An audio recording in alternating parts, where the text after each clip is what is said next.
Man, that was weird. I don't know how that happened or why, but as soon as I started complaining about YouTube not letting me go live, it let me. That's weird. 4 times I tried it. 5 times, actually. 5th time happened to be successful. Interesting. How's everyone doing today? I finally got most of the way caught up on the mail, and I have more to go. I'll be spending most of my football day tomorrow running packages, but that's fine. I'll take them to the post office Monday morning, and this nightmare will be over. Can anybody hear me? Can everybody hear me? Hello, hello, hello, hello. Levels of Madness, Hawkeye, Joe McBride, and 2 other people watching.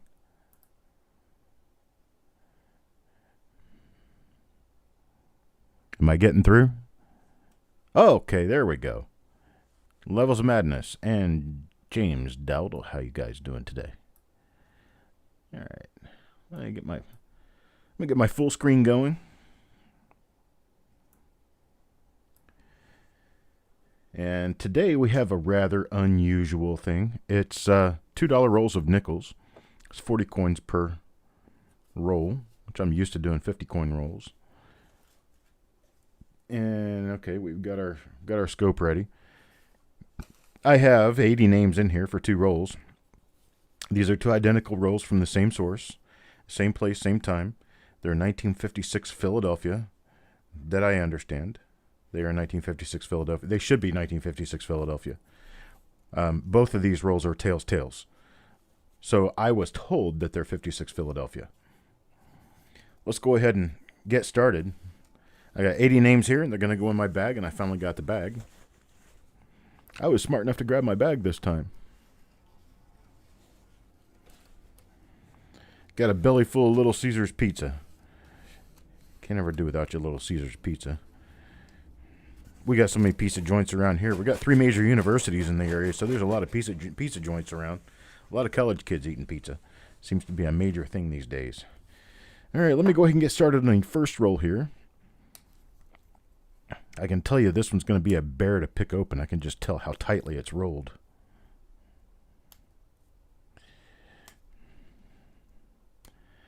Wrapped up since 1956.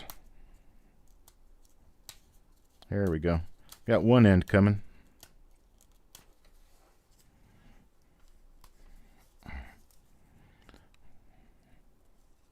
Still working on it. Well, I tore the wrapper. Oh, that's okay. It's just a wrapper, right? Okay, I'm going to try the other end. See what I can do with the other end. Okay. Sometimes one end will come apart easier than the other. Just the way it works. Okay, we got that end. Now we got the coins a little bit looser. Maybe I can get this end done a little bit better. There we go.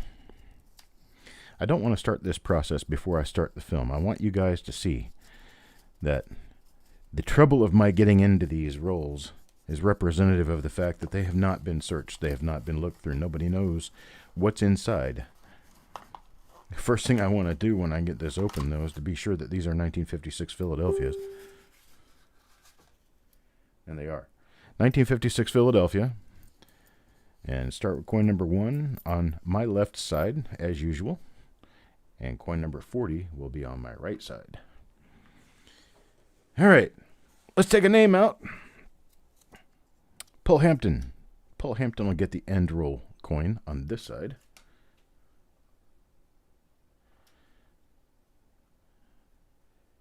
I can usually tell at this distance if I have a double die, but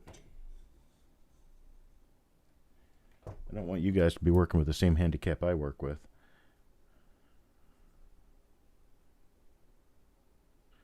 So bringing it in a little closer so everybody can see. Now, to see a little bit of extra thickness on nickels is rather normal, and the reason for that is because nickels do go through a different form of die deterioration than Lincoln cents do. But if anybody sees anything that they honestly believe is a double die here, we are kind of on this adventure together because I don't look at nickels very commonly. I do know where to look.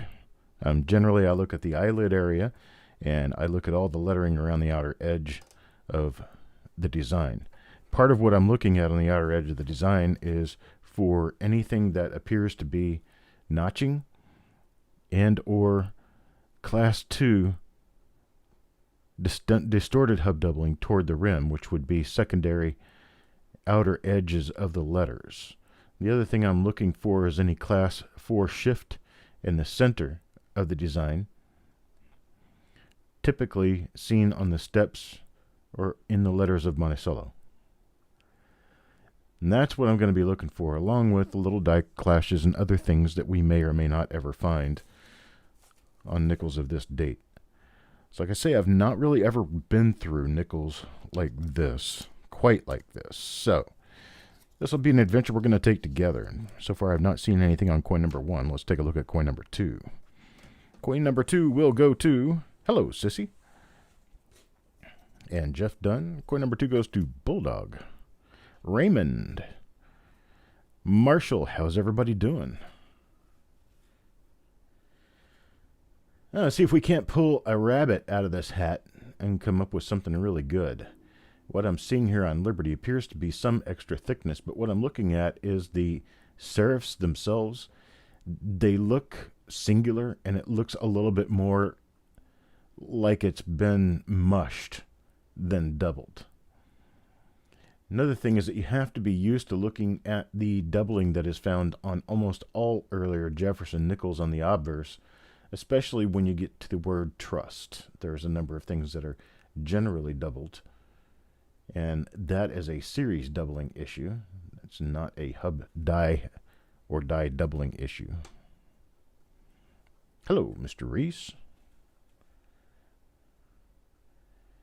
And in looking at the reverse, typically what we're going to be looking for is the upper side of the lettering on the top and the lower side of the lettering on the bottom of the design. And what we're going to be looking for is anything extra, anything that shows up, any thickness or any extra serifs or lines. That's what I'm after here. These coins themselves, I mean, they're definitely nice uncirculated coins. I just don't see them as being high quality gems. But it is what it is. Let's see. Okay, that was for Bulldog. Yeah, nickels. What do you know? Did a roll of dimes the other day, doing a roll of nickels now. Sorry I had to postpone these shows, but I had to get some of this packaging out of the way. I just had things piling up. Deanne gets the next one. And by Monday afternoon, everything will be back to normal, as far as I'm concerned. I will have all these packages out of here.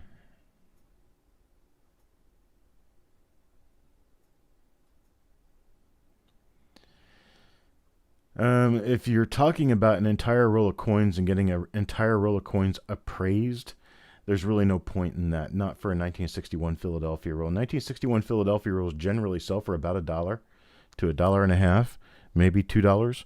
One that's been sealed and is still sealed from the bank like yours could be up to about $5. There's not any appraisal value in those. They wouldn't be insurable. Your premiums would cost you 10 times what the value of the roll would be, if not a lot more than that. So that's what I got for you, Joe. I know it's probably not what you want to hear, but a 1961 roll is just not that valuable. All right, on to coin number 4. When am I going to do halves? Never. Midnight Silver Run. If I run into an original bank wrap roll of $50 that looks like it's interesting and has some chance of providing us with something that's nice, I really have no bones about going into a $50 roll. I just make sure I wash my hands really well twice before and take a long shower afterwards.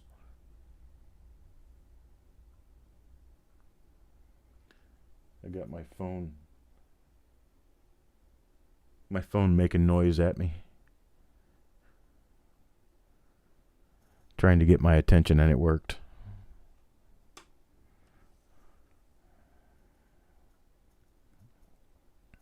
Oddly enough, I do know a nickel double die when I see it. I have been through a number of nickels, just not quite like this. Like this, meaning where I'm live on the spot to be able to pick something out and see what I'm doing. So if anybody sees anything, I am watching the chat, so you can let me know if you think you see something that looks like hub doubling. That was coin number 4, Midnight Silver Run. Let me take a look at coin number 5 for... I didn't see either name because they were face-to-face, so this one's going to be Joe McBride. Let's see what we get for Joe McBride.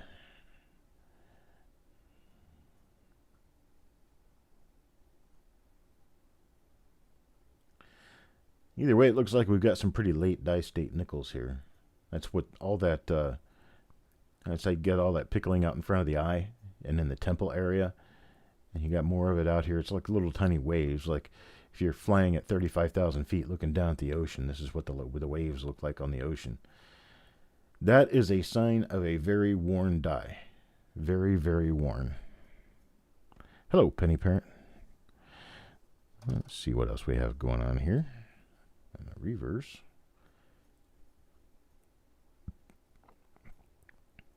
Sometimes these rolls are colossal winners and sometimes they are colossal losers. We just never know. I was kind of excited about this one because there are a number of double dies to look for on 1956 nickels. Part of the reason why I got the rolls, I wanted to try to get excited over it. And so far, it's proving to be kind of deflating. Steve Smith. First coin, Steve Smith. What do we have as Steve Smith's first coin with us? Looks like another late die state nickel. Let's see what I can get on the reverse here. These are pretty shiny. There's nothing wrong with the luster on these is pretty nice.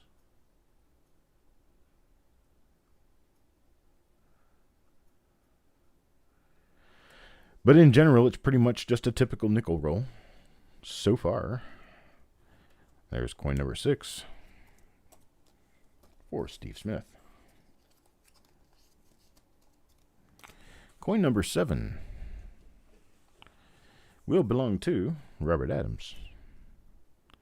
Here you are, Robert. Saw you in here earlier.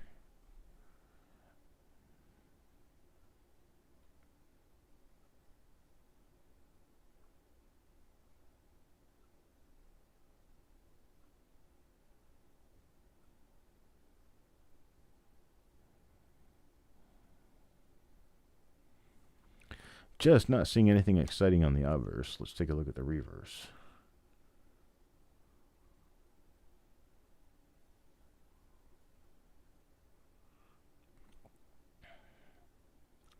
Some very worn dies.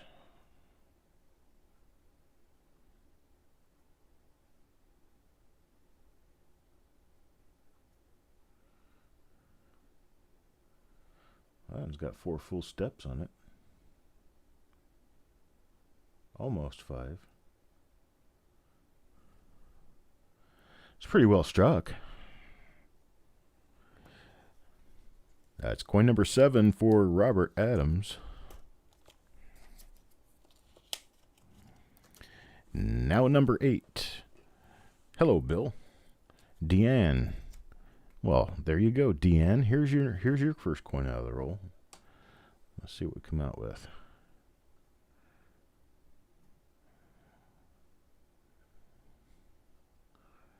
Somebody needs to get some good pretties.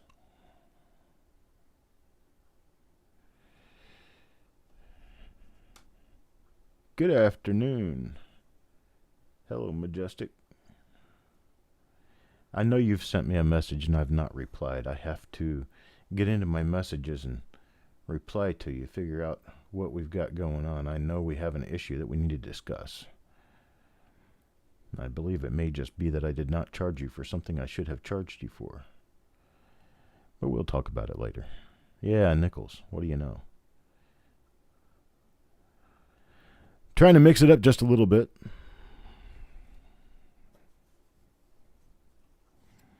That's coin number 8 out of this roll.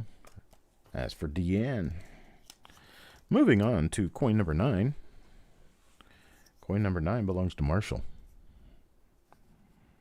Let's see what we get in coin number 9 here.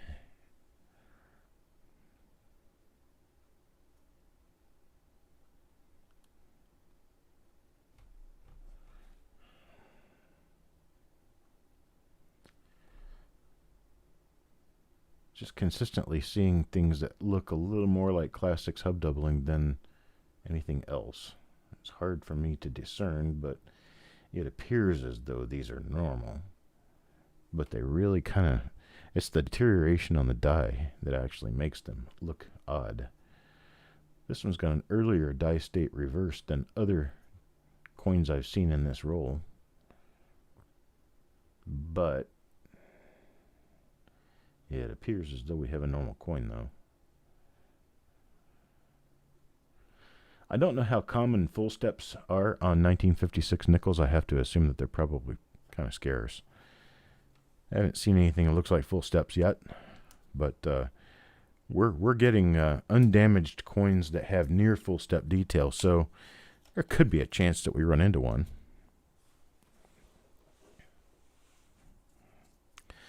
Adam Chambers. What does Adam get? Yeah, see, every time I run into that L on Liberty, it so looks like a Class 6 doubling, it just makes me want to call it, but I don't think it is. Damn medication.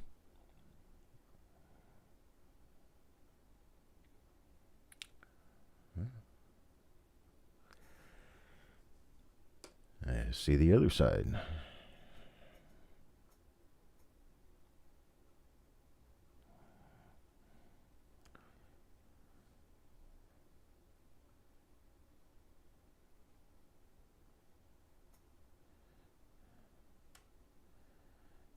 Nothing there. Hello, Hurlstormer. You unintentionally caused me an issue. You didn't even know about it. But it was kind of funny, so I'll let you know. This morning I was working on the tags that we're pulling for these coins. And I wrote out all 80 of them and set them aside and then turned around and counted them. There were 81. Oh, gosh. I counted them again. There were 81. So counting them twice told me there were 81. I was probably right. So then, because they were already in a big pile, I had to sort them back out by name and then go back through my sheet to figure out what I did wrong. And sure enough, Hurlstormer was supposed to get 3 coins and I had him written down for 4. So that's where my mistake was. And it's your fault. Because I wrote your name down 4 times instead of 3.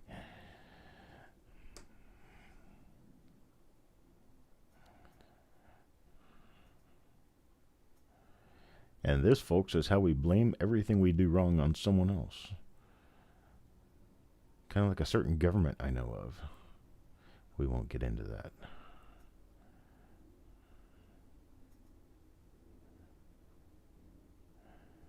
Let's see what your steps look like. Not so great. Not so great. We're missing plenty of step detail on that one. I have more than the typical 1964, though.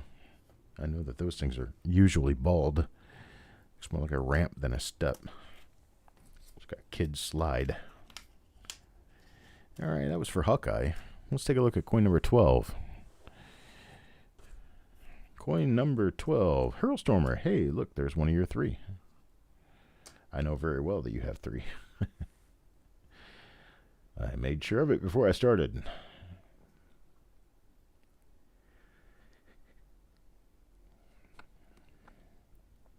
Okay, nothing on that side. Let's take a look at this side.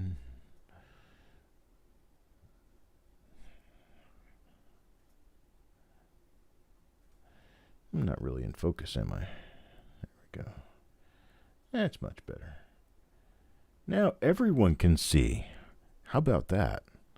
Sitting here in my glasses and I'm out of focus. Tells me I didn't do glasses. So how's everybody's Saturday?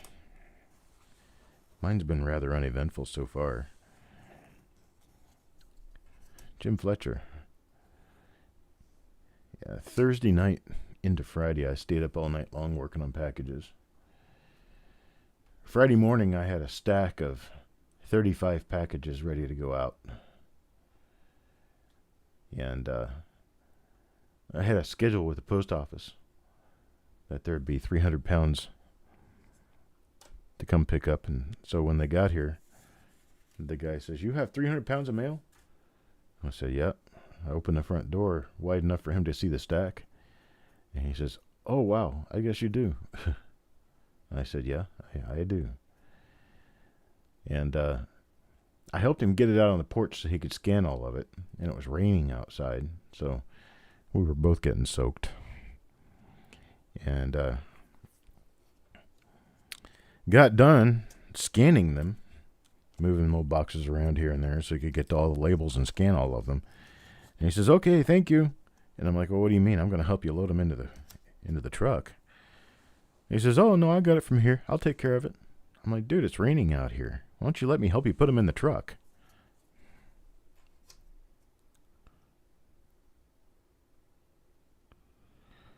Your invoice says there's only 2? Maybe you were supposed to get 2 and I gave you 3. Maybe that's what the number was. That might be it. But I helped him get everything into the truck, and my packages filled nearly half of his little mail truck up. And he says, "Well, you're at the beginning of my route, so this is good." I said, "How is it good?" He says, "Because I could just put everything on top of your boxes." I'm like, "Okay, well, that works for me. I packed them well enough." Any of you guys getting full medium flat rate boxes from me? I've gone to a lot of, I'm not going to say trouble because it's my job. You're not going to trouble when you're doing your job. But I've gone to a lot of effort, let's say, to make sure that your products are protected and very well protected when they're on their way to you. He did let me help. He finally let me help. I carried more than half the packages out to his truck through this soggy grass. It rained here for a day and a half straight. It's horrible. Today's sunny to partly cloudy. Yesterday's high temperature, I think, was like 43 degrees. Today's high temperature is up into the 50s. So it's a little nicer today. Andrew O'Neill. What do we have for Andrew O'Neill? Come on, let's find a double die. Let's get some double dies in here. I'd love to find a repunch mint mark, but not on a 56 plane. 1956 Philadelphia. Coins do not have mint marks.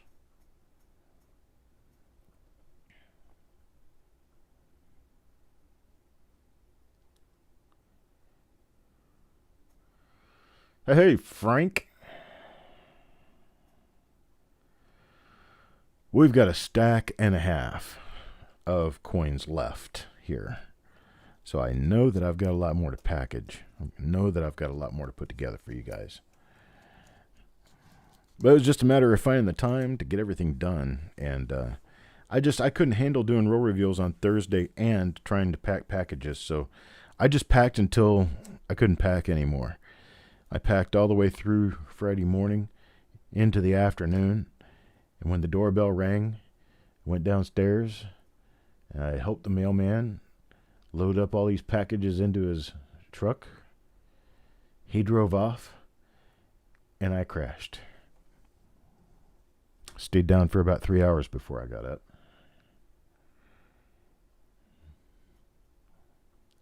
I got up a little tired, but refreshed, ready to work. Ooh, what is that I see on there? I'm looking at the tail end of the M of Unum. I thought I saw maybe what looked like a doubled serif, but maybe not. Let me zoom in on this, see what we can see. scope doesn't want to work for nickels. There we go. I think my scope maybe doesn't like nickels any more than I do, but oh, there we go.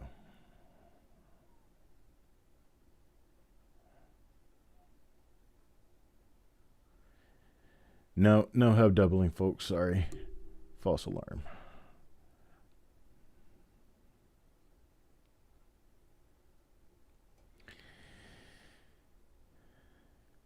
Okay. Well, moving right along. Somewhere I read that nickels are made of the hardest material the United States mints into coins. And the dies take a beating. And given that the dies take a beating in this process, nickel dies tend to wear out faster than other dies. This is for Bulldog. Given that, a lot of the coins struck by nickel dies are not only heavily abraded like this, but when you do find double dies, your numbers are going to be a little less common than with some of the other denominations, because nickel dies don't last through as many coins as the other dies. So nickel dies don't survive long enough to mint as many coins as cent dies do.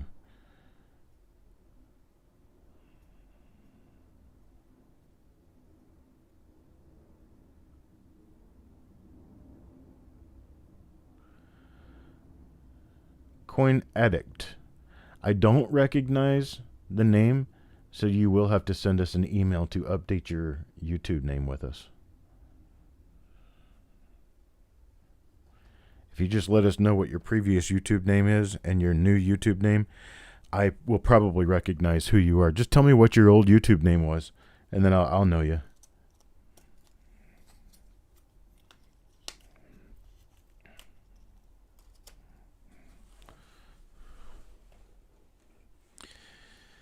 Here's coin number 18. Coin number 18 out of the roll, and we're almost halfway through the roll. Goes to Deanne. I wish I had better news to report on this roll, but it appears that we may end up with just a roll of uncirculated nickels. Which they are pretty nickels. There's nothing wrong with the way they look.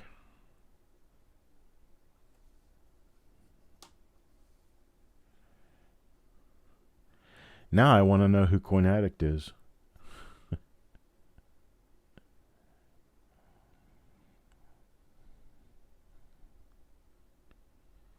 Oh, okay. Dylan. Okay. I know who you are. See? That was easy. I was sitting here guessing in my mind through all the different people who could have changed their name.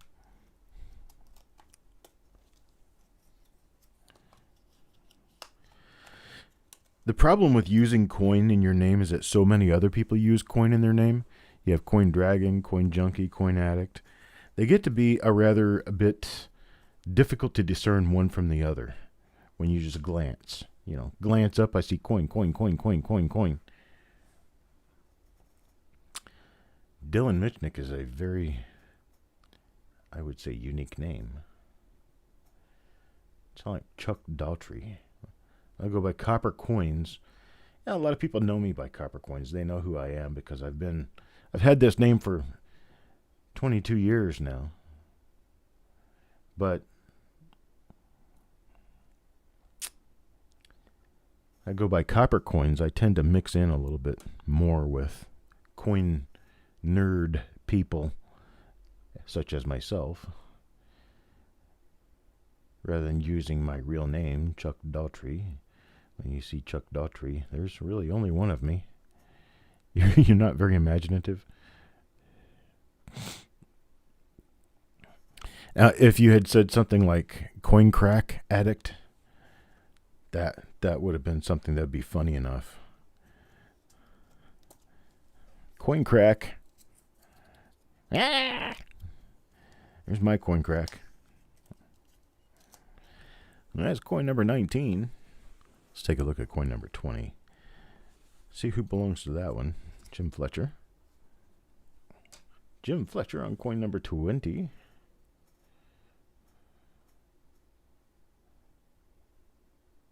Woody Sensor coin crack. I tell you, I've got coin crack. My coin crack is very nicely toned coins. I love coins that have a real nice tone to them. I'm not even, I mean, I don't see color that well.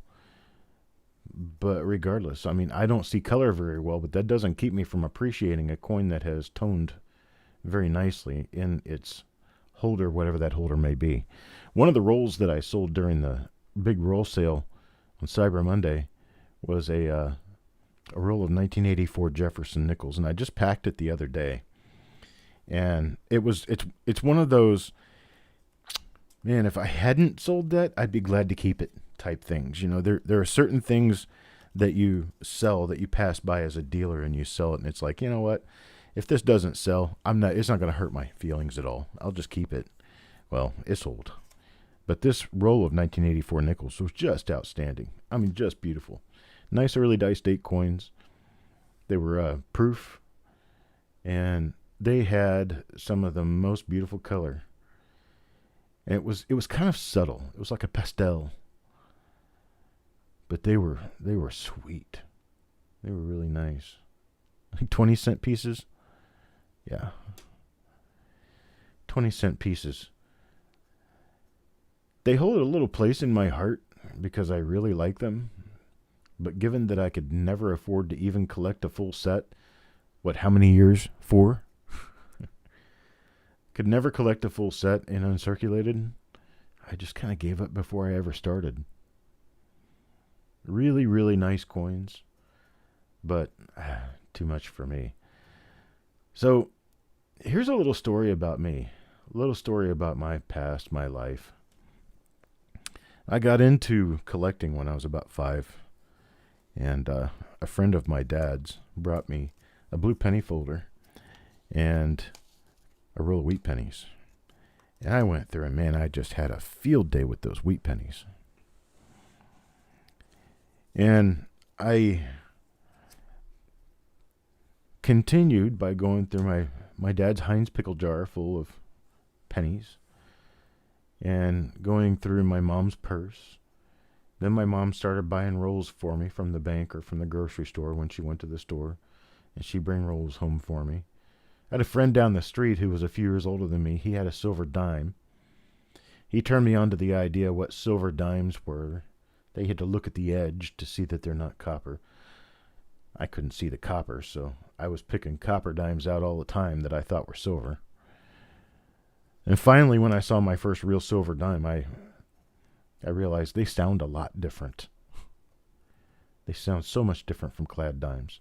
So I went down and I told Matt about that. I said, Matt, you don't have to look at the edge. All you got to do is listen to it. If you listen to it, you'll know. For sure. This just, I don't know, something about these serifs, they just look like hubdoubling to me.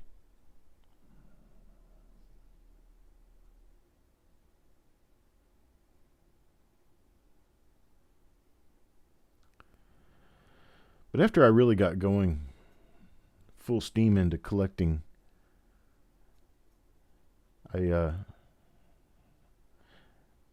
that's die deterioration, unfortunately. It looked like hubdoubling.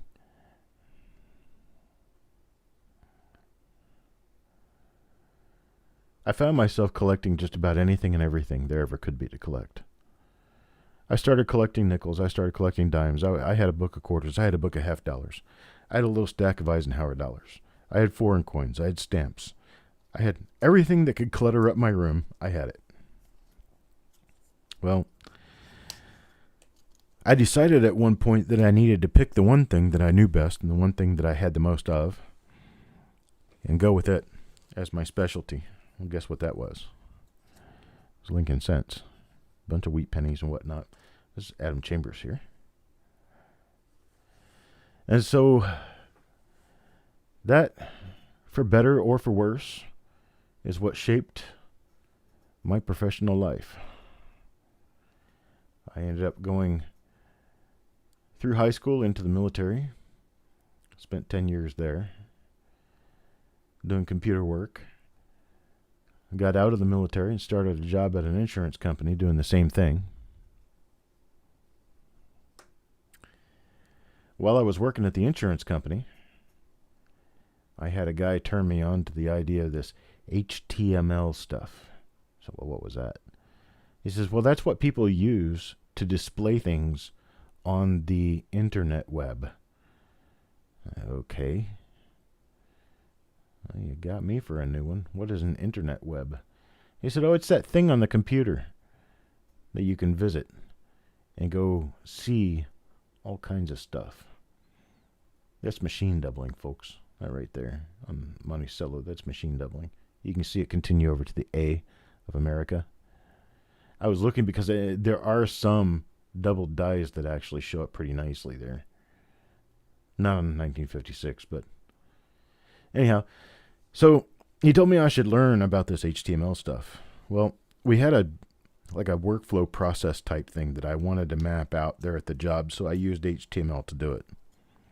And that's how I learned HTML, basically teaching myself by doing a professional system of keeping track of our job flow there at the mainframe. And I learned a little bit more about it and started working on a website called Lincoln Log. And the Lincoln Log was going to be my place where I took all the different reference systems of finding doubled dies and repunchment marks, and I was going to cross-reference all of them, do pictures, and do a web page for every die. And I started working on that, and I was, I'd have to say, probably 6 months to a year deep in that. And a gentleman told me, well, I think it would be very smart of you to check into database and figure out how to use a database to do what you're doing, because it would really work well if you had a good database behind it. So we talked about it for a little while, and he talked to me about dynamic programming, that I could program one page, and you could send a query into a database with what would be a die number, and it would spit back the information for that die number and format it onto the screen. You didn't have to write a separate web page for every different die. I thought, wow, that's cool. I got to find more. I got to find out more about this. So I started looking around. I bought some books at bookstores and whatnot, because that's what you did back then. You didn't use the internet to do research. You were actually building the internet. So, and books were the place that you went to find out more information about the internet, believe it or not. This was 1997, 1998. Over that period of time, I learned quite a bit about HTML and about some of the processes of using a database, but that I would have to learn a different program language to work with a database, because HTML didn't know how. So HTML is simply a display code. It's not actually a thinking and working computer language. Whereas this other language, pre-hypertext processor, PHP, was and could. You can't, no matter what you try, you can't tell HTML to add 2 and 2 and come up with an answer. But PHP can do that. So I had to have something that had a brain that could think. And it wasn't just pretty. That it could actually do things, go into a database and grab information based on what I tell it to grab and display it the way I want it to. That's pretty much what most websites are anyway when you really think of it. You're filling in forms to get back information. That information goes through a database. It parses and comes back out and spits out what you're expecting to see on your screen. It's pretty simple. Conceptually, anyway. Conceptually, it's very simple. Theoretically. Ooh, this one's not chewed up like most of the rest of these have been. It's much earlier dice date. These are actually a lot more fun to go through before the nickels turn into chocolate bars. They're actually kind of pretty to look at. But since most nickels have turned to chocolate bars, I don't generally spend a lot of time on them. It's a nice, solid reverse on this. Unfortunately, it's not a die variety. Kind of wished it had been. So I start learning about all this stuff, and I'm in the eBay chat with a bunch of other people, and I'm talking to them about my penny project that I was working on.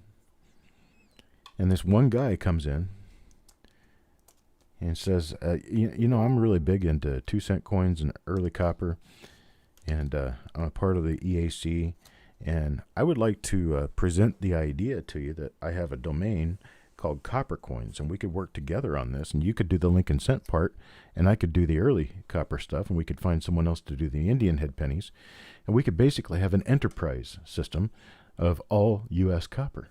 I thought, man, that'd be really cool. So we started that, and we started the idea. And after about a year and a half, chat noise is on? What chat noise? Oh. After about a year and a half of playing around with getting my informational set up, as it turned out, well, the other half of the system wasn't really doing much with the website because he was too busy getting his master's degree and going to college full time and dealing with a whole family full of kids. And it just turned into a Chuck show where Chuck had to try to build and give credit to someone else who really didn't have time to do anything with the site. So at some point we had a conversation. He said, you know, you have done so much more for this website than I ever have. Why don't I just turn it over to you? I said, okay. So I took ownership of the domain. I took over the responsibility of paying for hosting the domain and the website. And I, Mr. Patet, continued developing the website toward Lincoln Cents as I have through the years. And this is why there's not really any information on early copper, half cents, 2-cent coins, large cents. But the website appears to be built for all of that, but it's only Lincoln Cent information. And the reason is because I was only supposed to be doing the Lincoln Cent department of a website that was supposed to be so much more. Well, as it turned out, it never really was any more than Lincoln Cents. But because I had already started all the code there, and because I had already started everything with that website name, and at the time, they had these websites that had algorithms built into them that would tell you how much your domain name is worth. And I don't know what kind of screwed up logic or math those things ever used, but it was telling me at the time that Coppercoins, the domain name coppercoins.com, was worth over $75,000. I thought, well, yeah, why would I want to give up on working on something that's worth that kind of money? I mean, that could be a couple of years worth of retirement. And so I just decided to keep the Coppercoins name and just keep working on it.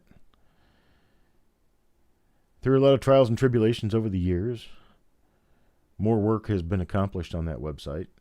And actually more in the last 6 months than there has been in probably the last 3 or 4 years combined. And a lot of that has to do with Brady, Amber, Jody, and Jessica helping me out in part in moral encouragement, but also part in actually using their talents to help me put my work together. And though it is my website, and though it is my work, and I'm the author, and blah, blah, blah, I still do get so much help from those people. I always want to give them credit, because credit is definitely due. Yeah, the new Coppercoins is going to be nice when we can get it together. It's going to be a lot simpler, a lot easier to use. It's going to cut out all the other fluff. It's going to cut out all the junk on the website and just get straight down to you looking for dies.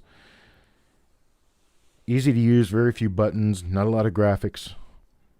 Mr. Marshall gets the next one. We're still working on coming up with a platform for that, the code that we're going to use, and exactly how that's going to work. Don't remember whether I got your email, D. Reese. I might have, but Dude, seriously, unless you slap me over the face with your email, I may or may not even see it. I get so busy with stuff. And it's not a matter of being an elitist. It's not a matter of just ignoring people. I'd love to be able to read and answer every single email that I get, but they just get inundating sometimes. No, these dies, they did take care of them, but not for the life of the die. That's just one of those things like people. The younger you are, the prettier you are, and, well, when you get old, you just get kind of frumpy and wrinkly and everything, and that happens to these dies, too. It's an unfortunate thing. Hurlstormer's next. This is all stuff that we never can know until we open the roll. We really just, there's no way that we can tell. Heck, I couldn't even see the dates on the coins because the coins were tails on the rolls. Levels, it will be new and improved. It'll be easier to use. It'll be easier to navigate. It'll be a little bit easier for us to add information to. And you will like the size of the images that we're going to be doing because the images have been 400 wide by 350 tall. Now we're going to have 800 wide by 600 tall images. And that's the one complaint. If I were to come up with one chief complaint that I would have to carry to James Wiles about Variety Vista, that would be the one complaint that I would say first, is that your photography, while it's good, it's cut out way too small to use to effectively attribute dies using your images. They just need to be bigger.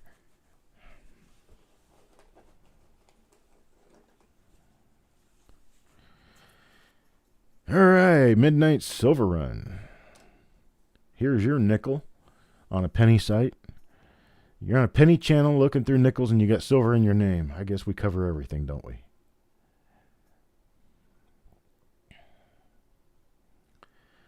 It's just, the die is just so beat up in these cases. Even if this was a minor double die, you'd have a hard time getting a nickel person to really jump into this just because they want something that's got detail that you can see. And, well, there's some toning color on these. They're not bad. They're pretty nice coins. They are uncirculated, a little bit of toning. They almost have a proof-like quality to some of them. They're kind of shiny. Nice and shiny. Hello, Mr. Chambers. Hi, Jim. You haven't missed anything, really, except a bunch of later dice date coins. Kind of sort of a disappointing roll.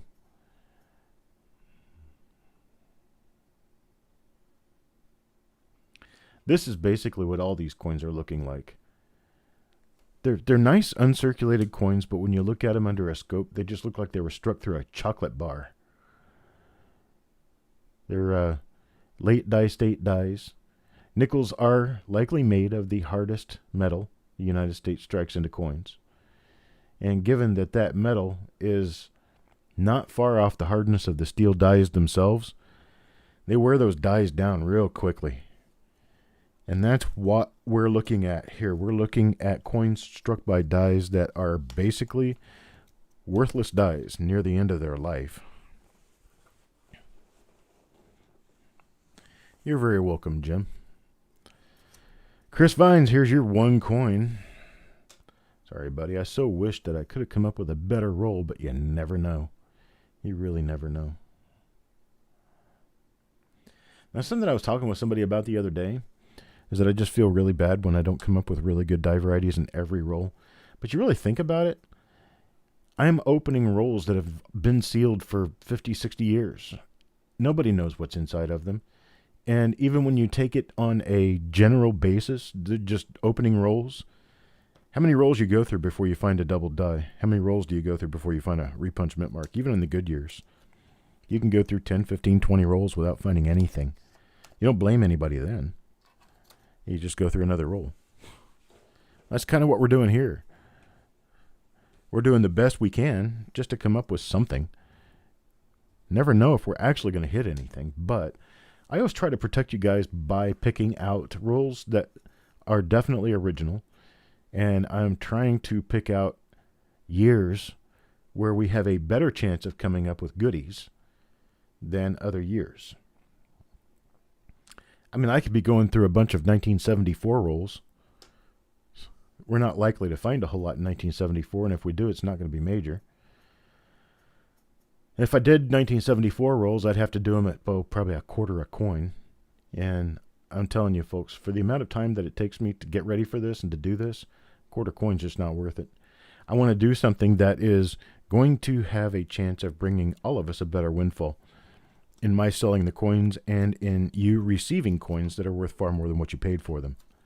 And that's exactly what I really want. I would love for every one of these 40 coins to be a nice early die state major double die. That would be really, really cool. But it's also really, really unrealistic. Sing Jay.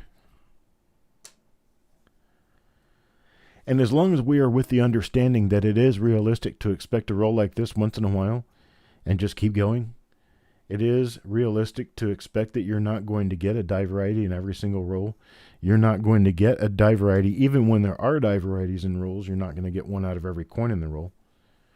It's like, for instance, the CMUS Omaha gentleman who just started with us in the auctions, he bought a roll of 1964 Lincoln Cents from me. And sure enough, he got 3 DDR number 1s in the roll. 3 DDR number 1s. But you know what? He also got 47 normal coins. So if you take 50 people, you got 3 people that are really happy, and you got 47 that aren't. Sorry about that, Sing Jay. Did the best I could for you there. You got what, 2 or 3 in this roll? But you know, it is so cool to be able to know that people are getting rolls, people are getting coins from me that turn out to be really desirable, something they really like. That's what feeds the passion of this hobby.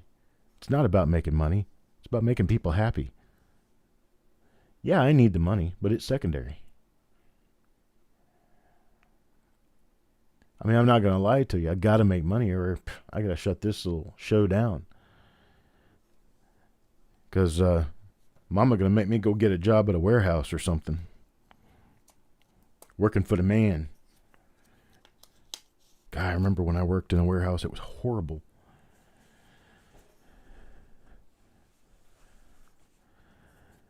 Not that I know of, D. Reese. 73S? No, that I know of. I don't think there's anything in 73S that we know about. 73D is nice. 1973 plain can be nice. But 73S, I don't know of anything. Doesn't mean that you're not going to find something. It just means that we don't know yet. You know, there's a time with every date and mint mark, or almost everyone, that pretty much everybody sees them as worthless until some very, very determined nerd goes through a dozen rolls, very closely looking at every coin, and suddenly finds a major double die.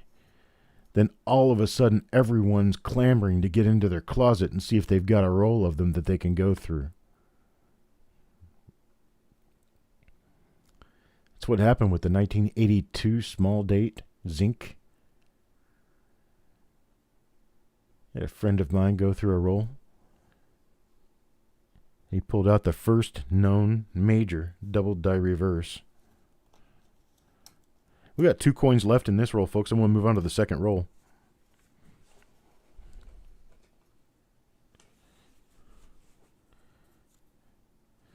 Well, here's my thought on this. Regardless of whether you guys are getting good coins, for me just to sit here and go through the coins and just look at them and not really describe what I'm getting out of them, or to not talk to you about something that is related to the interest that we all hold together, then what would be my point of doing this as a show anyway? It'd be just as well if I just recorded the opening, kept it on my computer, and then if anyone had any kind of, if anyone had any kind of complaint thinking that maybe I was stacking the deck or anything like that, I could just send them a copy of the video and say, here, watch it. You'll see that everything is genuine, everything's up front, everything is unique. But I kind of prefer to have it like a show where I'm talking with you and we're doing this together. This is an adventure. And like for me, this isn't a job. This is fun. Oh, okay, Mr. Patet's going to get the last coin out of this roll if I can remember to put Midnight's name in the flip insert where it belongs. There's Mr. Patet. Here is the last coin of this roll. Maybe there's some chance that the other roll came from a different batch, a different day, or a different something. They appear to be identical, the two rolls. Identical in that even the little flaws in the printing that I can see are exactly the same. Because these wrappers, they're kind of rubber stamped, sort of. And that's how these old wrappers were printed. And so if you've got a little missing spot in one letter, you look on another wrapper from the same day, you're likely going to have that same missing spot in the letter. It's a forensic science of looking things up. Just how it works. All right, folks, we're done with that roll.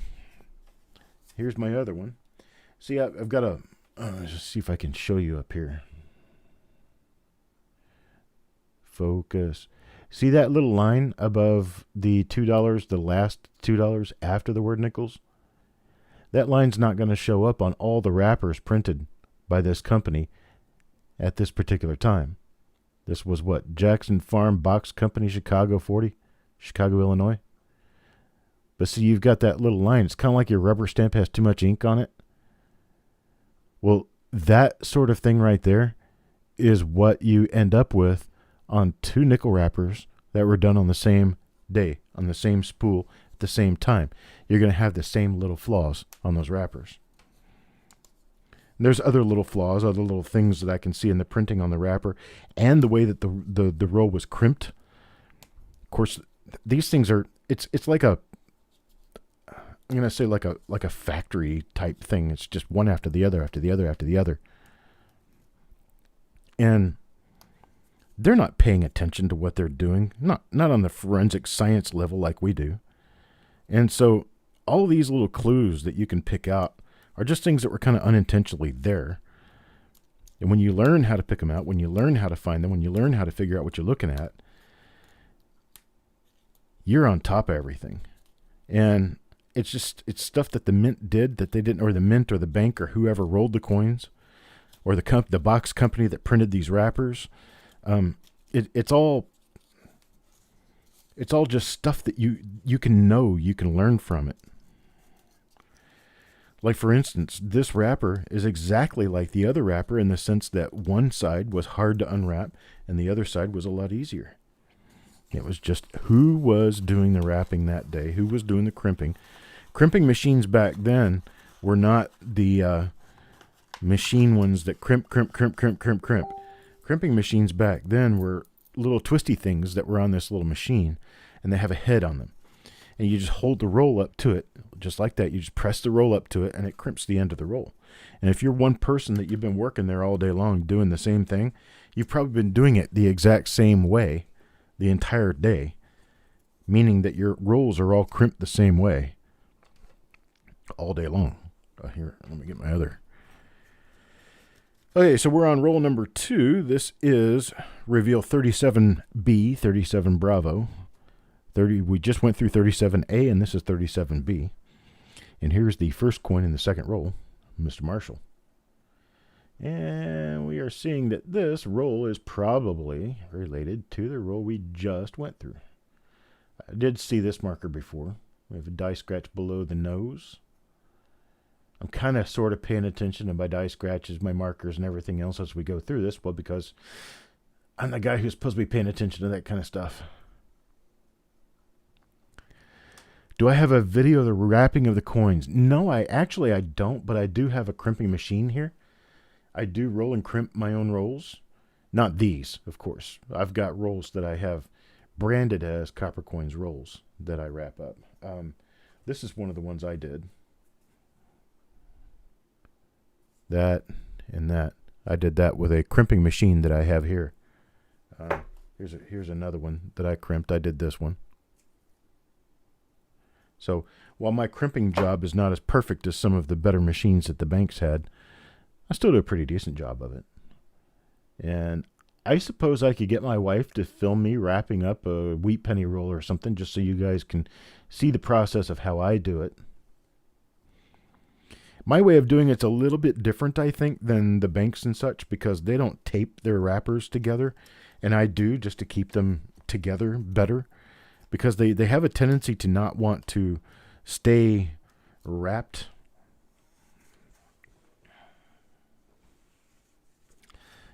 Let's see, Bulldog gets the next one.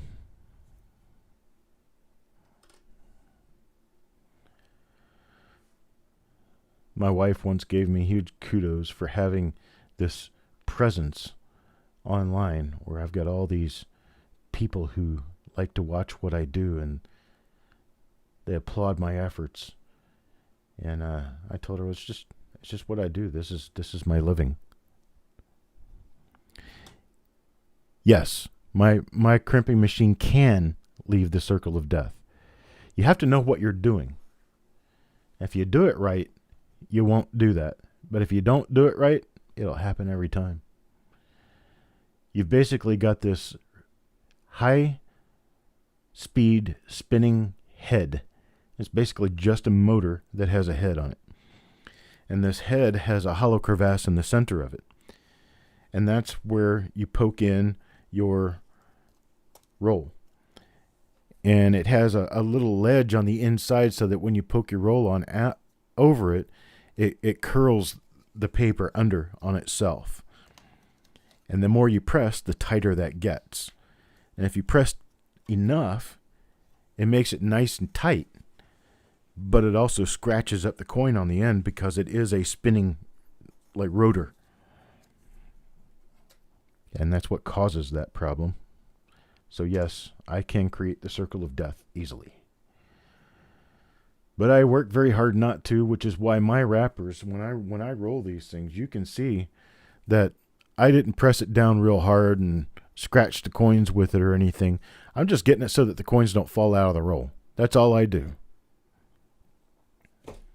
I'm not trying to do this to mock what a bank does or to copy what a bank does or make anyone think that these are original bank wrapped rolls. I want them to be nice. They don't turn out like this because this is what a real bank does. Now see, there's an end that kind of looks like mine, and the bank did this. So there you go. Yes, please, you would like to see a video. Okay.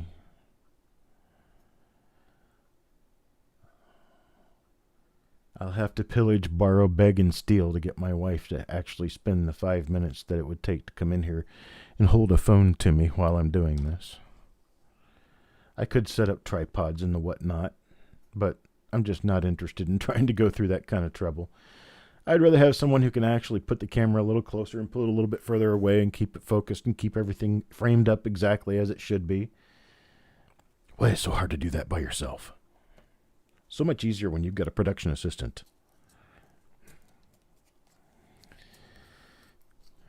Oh, Jim. Sorry, brother. I pulled a decent coin out, but it's like these others. There's just nothing really there except a nickel. It's a 1956 nickel. It's uncirculated. They're in nice shape. A lot of them have a little bit of toning on them. They do have nearly proof-like surfaces. But they are very late die state, and so far not one of them has turned up to be a die variety. There are some pretty die varieties to get excited about in 1956, but these rolls just didn't provide those. So instead, we're just going to have an edumacation talk. And we're going to show the nickels. We're going to go through, and I'm going to study the nickels as I'm going through them, but I can talk about something else while I'm checking for hub doubling on nickels.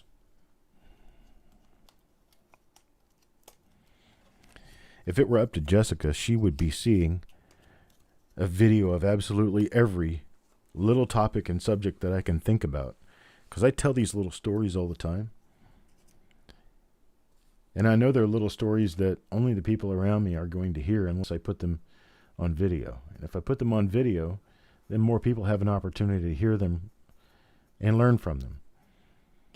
And if we'd had the internet and we'd had the things that we have now 25, 30 years ago, wouldn't it have been so nice to be able to hear from Lonesome John or from Del Romines or some of the other people who are really the fathers of the die variety? Well, even like Walter Breen or some of the other people. I'm sorry, Rick, what about the FS?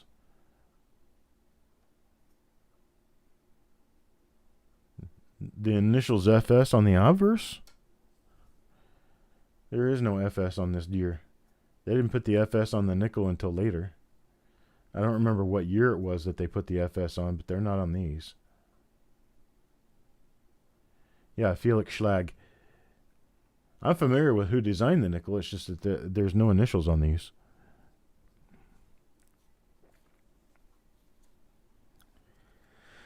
I don't remember what year they started that, but I'm pretty sure it was in the mid-1960s. FS full steps. So you want to see the steps more on these coins. Okay, I get it. Yo comprendo.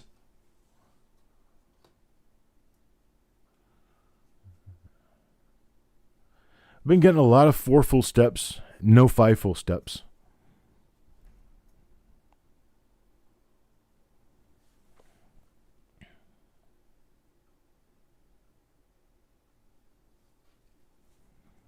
Sorry about that. I thought I was showing everything, but I guess I wasn't. All right, Joe, that's your coin, brother. Let's see what we got going on here. For coin number 6, it's going to go to Steve Smith. Oh, first-time roll digger Steve Smith came in here and bought a few of these coins. Might be, just maybe, regretting that decision. But I tell you what, don't ever regret spending a couple of dollars on a chance to get something really nice.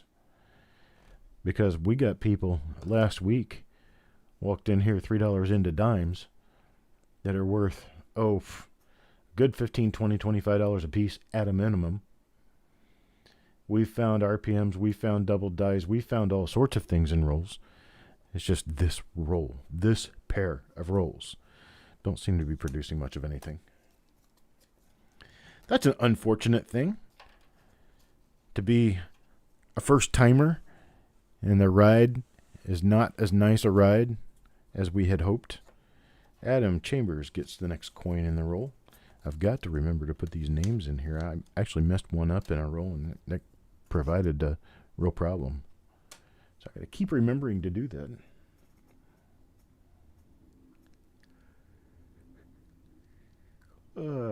Medication.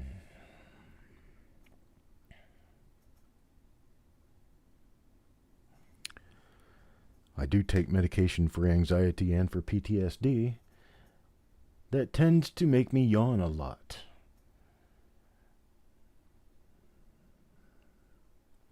I am also diabetic, and that also makes me yawn a little more often for one reason or another. I'm just not what I used to be. Don't ever get older, it sucks.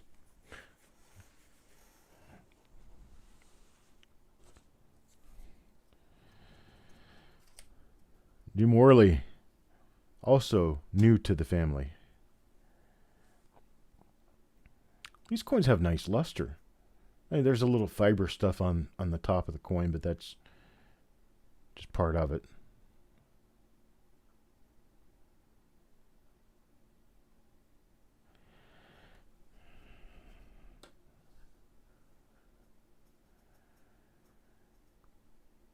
Yeah, if you're going to be in on any nickel roll from the 50s, 1956 plain is a good year to start with. 1956 is a good year for double dies, actually. There are a number of nice double dies in 1956, but we just don't happen to be finding any of them. Sorry, still part of what 1%?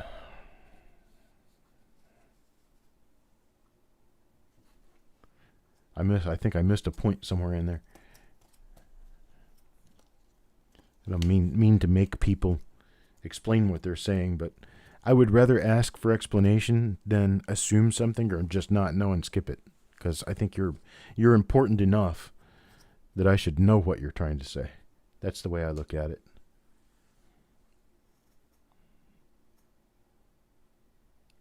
Army, no, I was Air Force, but I understand what you're saying. Not very many people anymore are combat veterans. And that's in part a good thing because not as many people are needed.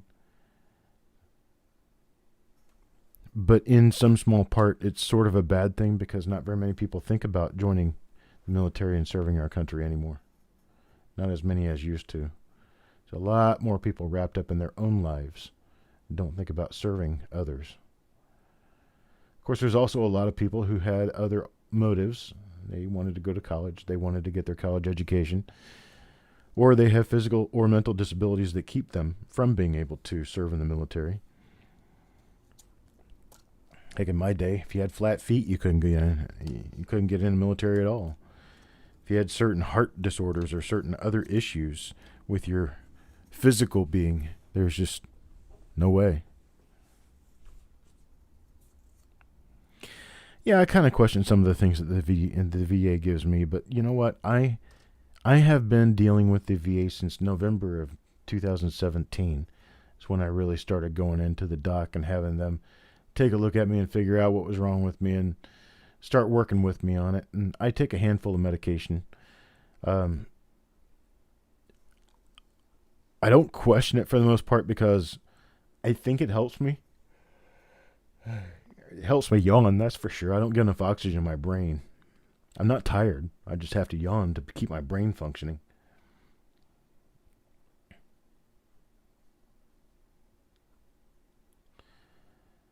Yeah. This one doesn't have full steps.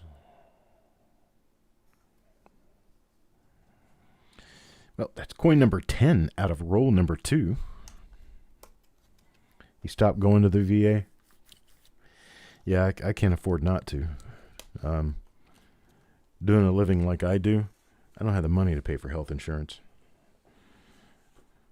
Nor do I have the desire, because health insurance is... Well, for the most part, health insurance is totally worthless to everyone who pays for it. For the most part. Some people actually get a benefit out of health insurance. Insurance is supposed to be one of those things where you pay a certain amount in to be able to get a benefit back out of that that's worth more than what you paid for. That's what insurance is supposed to be about.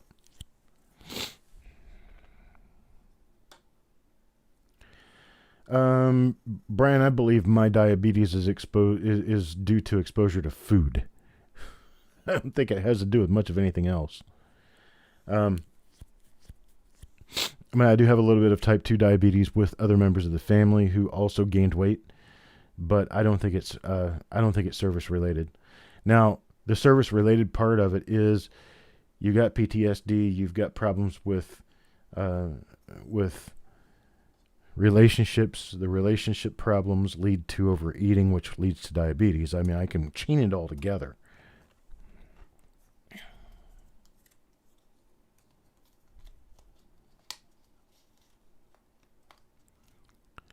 I'm sorry, which R, Jim? We're going to say, what, the R in pluribus or the R in trust? There's the R in pluribus. Not seeing anything with that. Was it the R in America? Okay, that's got a hit on it. That's what's up with that R. There's no other R's on the reverse of the nickel. So the obverse, R in trust. We're getting there. I was just about to look at liberty. The R in trust.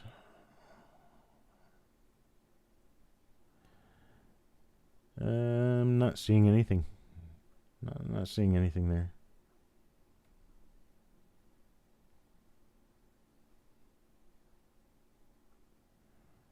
Yeah, it's probably just how it passed through the lighting.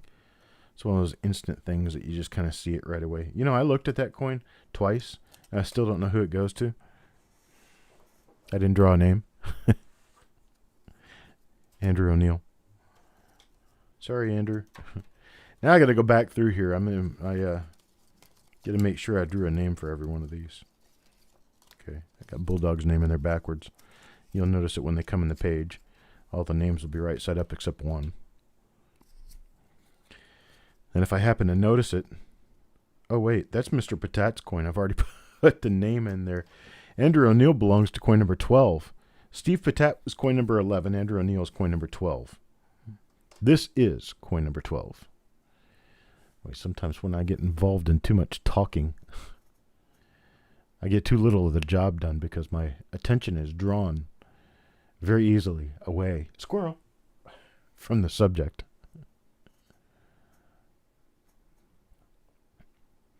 I don't usually think of more than one thing at a time, which is why when my attention gets drawn to something else, I totally and completely forget about what I was doing.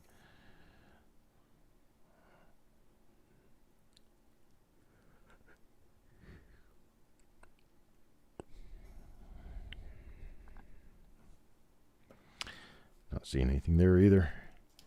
That's coin number 12 for Andrew O'Neill. Hopefully the 1983 Lincoln cent rolls that we'll be doing here in a couple of hours are going to be a lot nicer.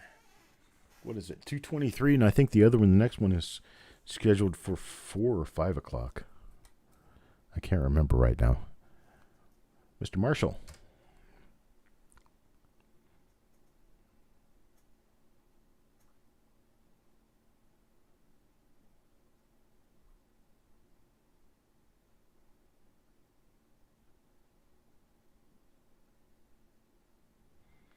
Hello, Mr. Dowdle.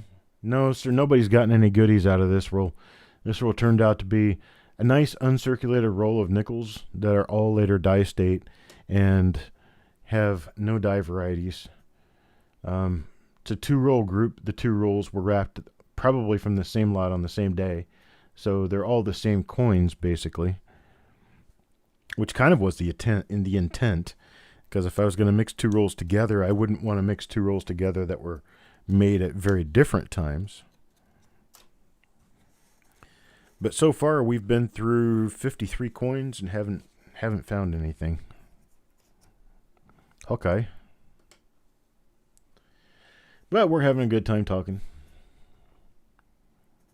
A good time at least going through the roll and seeing what uncirculated nickels look like time and time and time again.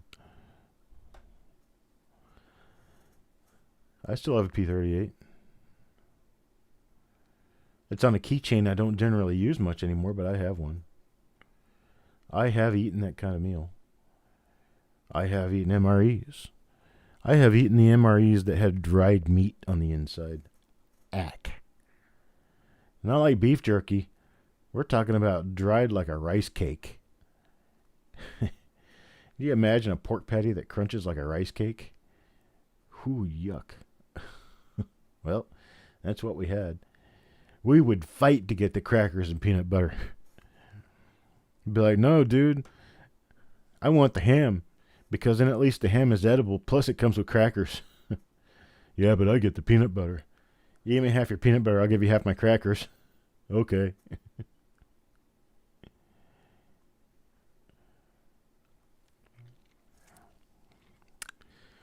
Folks, that's what being in a war is all about.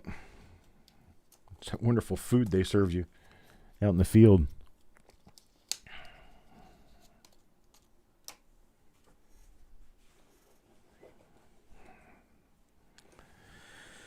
Well, I tell you what they served you out in the field kept you going because you're still here. So I could complain about that part of my life all I want to complain about it. But there's two things. The first thing is nobody held a gun to my head and made me do it. I volunteered for it. And the second thing is that it's in the past. I live for now. I don't regret what's happened to me in the past. I don't regret where I've been or what I've done. But I also don't dwell on it for very long. Because really going through it over and over and over again in your head, you get all the what ifs stirring up in there, and all the what ifs tend to take your day away from you. I'd rather have my day.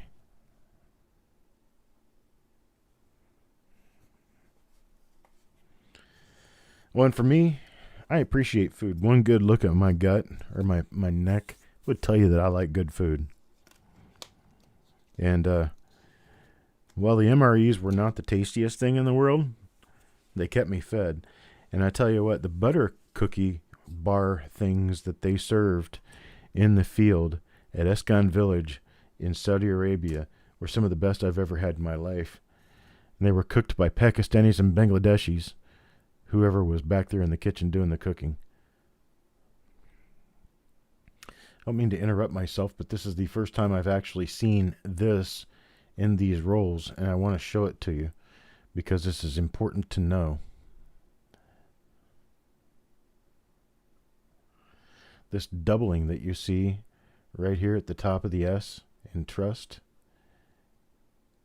is very common to all nickels made prior to, I would say, 1964.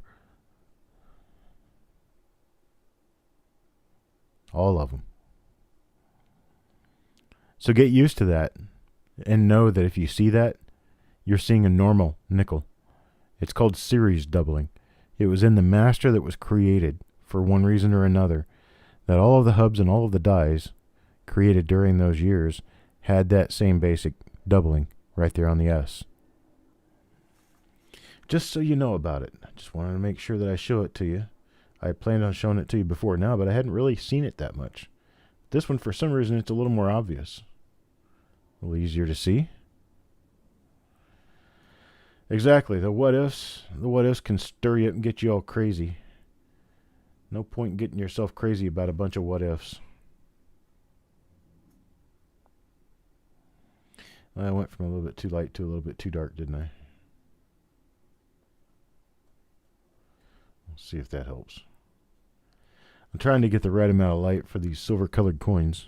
So not used to silver colored coins going under my scope.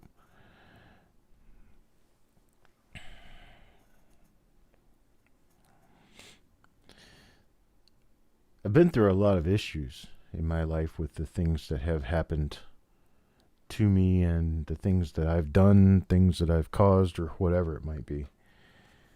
And the one thing to remember when you're going through issues, when you're going through problems, you're going through family crisis, you've gone through mental issues or anything to that effect, is the first thing to remember. You are never alone. There's always somebody out there for you. There's always somebody out there who'll talk to you, somebody out there that'll help you. For you veterans, there's a crisis line that you can call. Oops, what am I doing? I need to draw a name, don't I? And while it may seem like it's just a cookie cutter thing, these people don't have these jobs because they were the next job that would pay $10 an hour. These people have these jobs because they want to help, and that's what they're there for. Some of these people are the nicest people I've ever spoken with. You call the crisis line when you're in trouble, and they will talk with you. They will help you out. And in fact, oh darn it, I don't have my wallet here with me. I've got a card in my wallet that has that number. Look at that little struck through right there on the rim. That is a little struck through.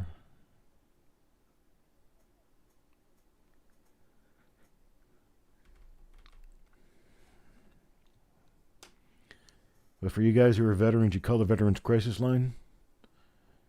Anytime you run into issues that you just need somebody to talk to for a little while, it's not a suicide hotline. You don't have to be suicidal to call them.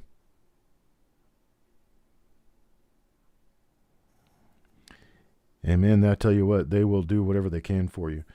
And for God's sakes, people, we are way past the idea that you being a man means that you have to not show emotion and that you have to be strong and not let anyone know that you have issues. That's how people kill themselves. I don't mean to get real dark and deep or anything, but trying to be a macho man can sometimes do a lot more damage to you than it will do good.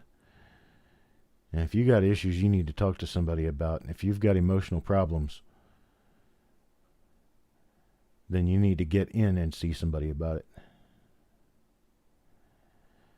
That's spoken from personal experience, folks. I'm doing really well in my life now. I don't have nearly the problems that I had before, but that's partly because of medication, partly because I'm married to a woman who's really good to me and understands the issues that I'm going through.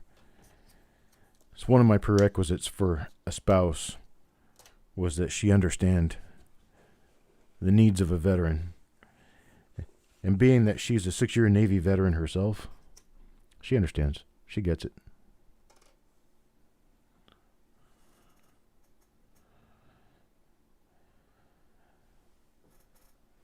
So my dad was in the Navy for 3 years. My grandfather was in the Navy. Or actually, my grandfather was in the Marine Corps for 6 years, and then he was in the Navy Reserves for another 10, 15 years after that. My uncle was in the Air Force. My other grandfather was in the Army Air Corps in World War II. I have uncles and great uncles who were in the Army and the Navy and the Air Force. My wife was in the Navy. I was in the Air Force.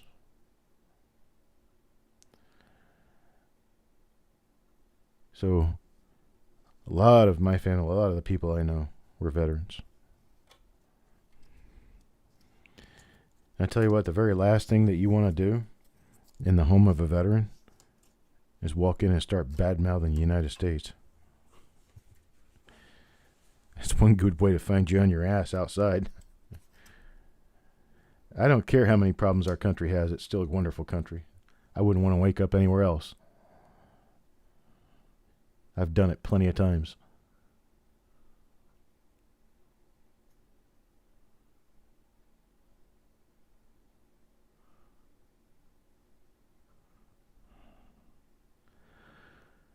Oh my gosh, Brian, you got an anniversary coming up, brother. And you got this idea that you're going to make it through okay. Man, I hope that's how it works. But if you have issues, man, you give me a call or anybody else. I am so sorry to hear about your wife's passing, bud. You're way too young for that to be happening.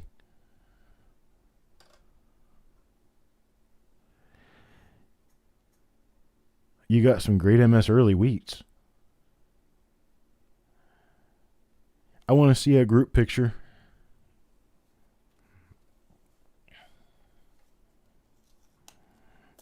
I might be getting some stuff in pretty soon that could rival that. I don't know. We'll have to see. Oh my gosh, I'm 50. Not that the age is such a big deal, but it's like, wow, that's just way too early, man. That really is. If you don't know my phone number, ask me for it. I'll give it to you.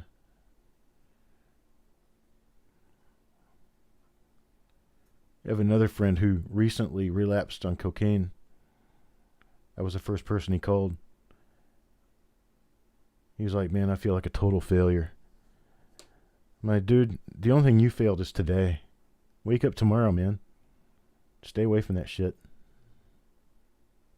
Pardonnez-moi français. But you talking about this kind of stuff, man. It's just bad. There's nothing good about it.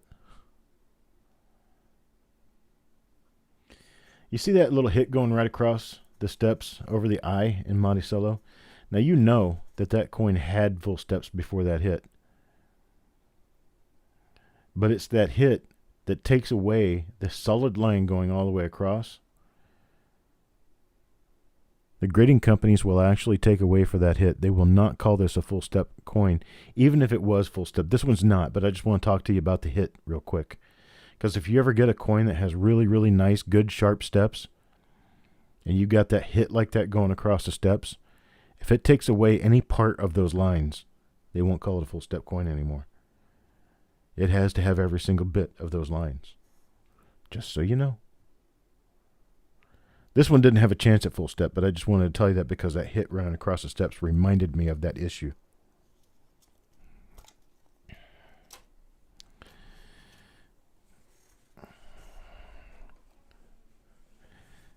There's absolutely nothing on this planet as important to me as other people. What's up? Going to the store. Okay, see you later. There's the dog. Okay. Come here, Shermie. Where's my brother?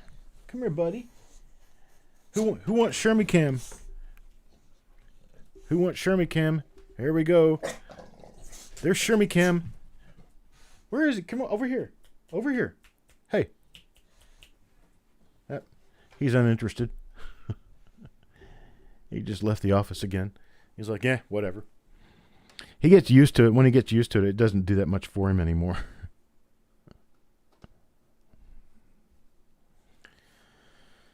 I think there was a coin show this weekend that I just sort of forgot to go to. That's quite okay. I'm happy.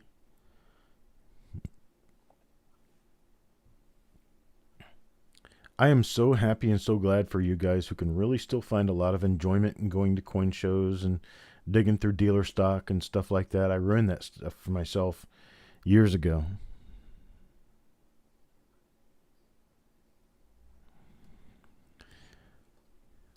I've been working in coins for so long that although I do enjoy the career and I do enjoy doing it, there's a little bit of a greaser right there on the S of cents. He's okay. Yeah, he'll be all right. He'll be fine. He knows where I am. See, there's another one with a hit across the steps. You get those hits across the steps and you cannot get a full step designation no matter how strong the strike was. And full steps for some nickels can make a difference between a $10 nickel and a $1,000 nickel. It's amazing how much the steps can make a difference in some years. Especially stuff like 1964, where steps are pretty much just unknown.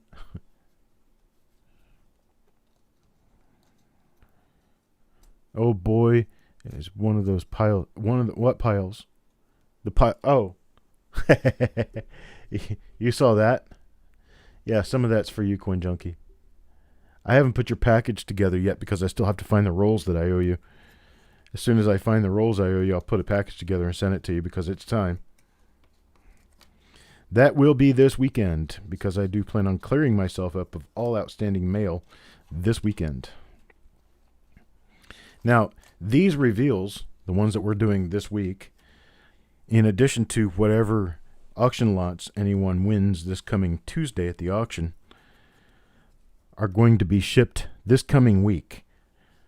They're going to be shipped during the week this coming week. And the reason for that is because I don't have any other sales going on through the remainder of the month.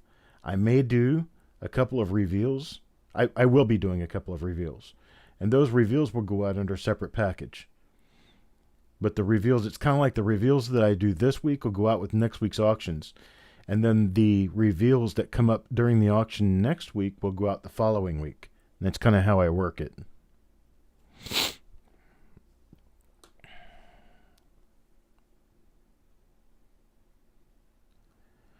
Coin Junkie, you might have missed it, but CMUS Omaha got a 1964 roll from me and found 3 DDR number 1s in the one roll.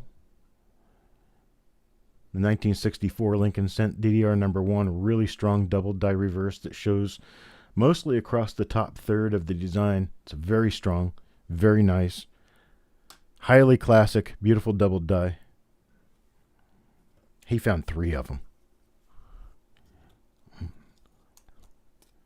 I look at his message and I'm really, really happy for him. But at the same time, I'm salivating with jealousy.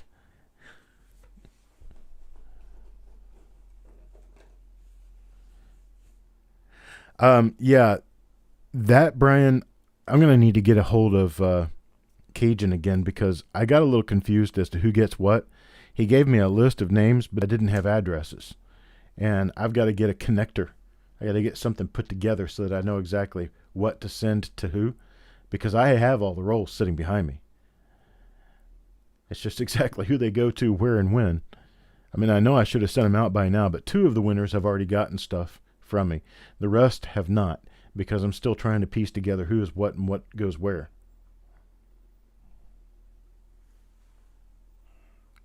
Just looking at the time real quick. It is 1441 hours. Or for those of you in the Army, it's Mickey's hand. Mickey's short hand goes this way, Mickey's long hand goes this way. Oop. Jim Worley, I need to put yours inside the flip with the coin so I know where the coin should go. Robert Adams. Robert Adams gets coin number 25 in this roll.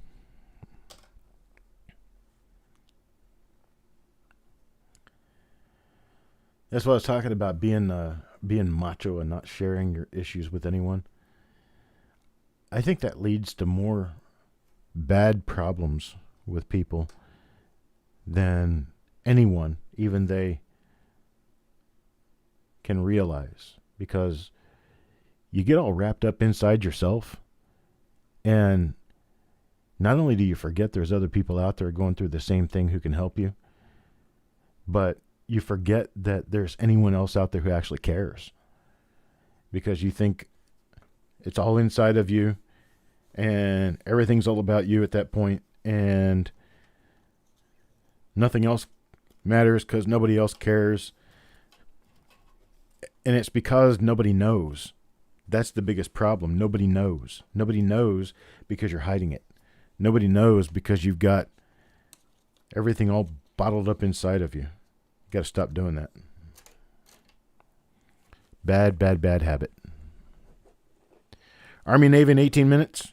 I'll get done before 18 minutes is up. Not a big Army Navy fan, but I know other people are. And this is Saturday. After all, it is college football day. I get into a little bit of college football here and there, but my teams are a little discombobulated as to exactly what I like to watch. I enjoy watching the Sooners.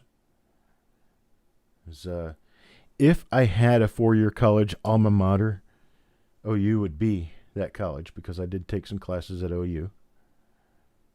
I also took classes that were sponsored by OU off campus.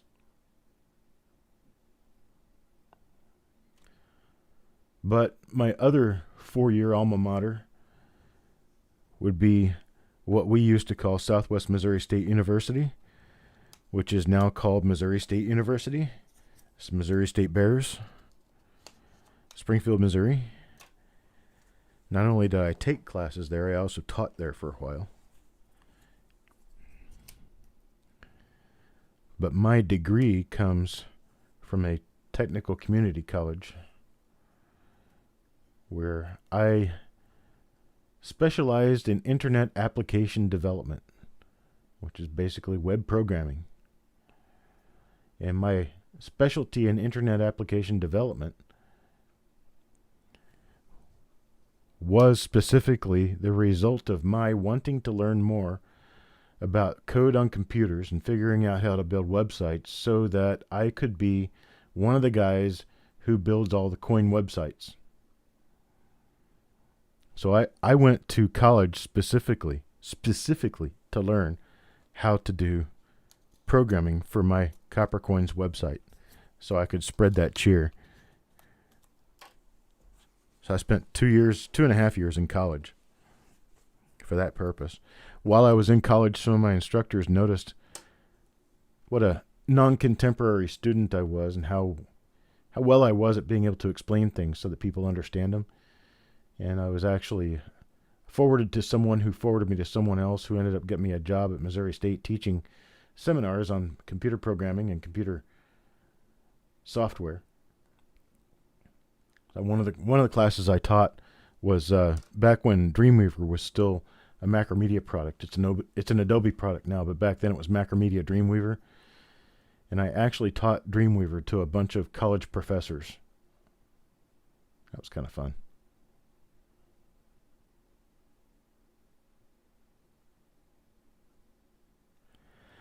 Yeah, Hurlstormer, I was stationed at Tinker.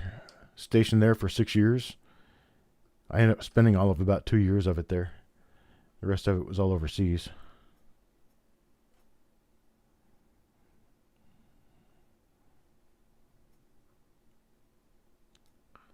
I did 6 years at Tinker.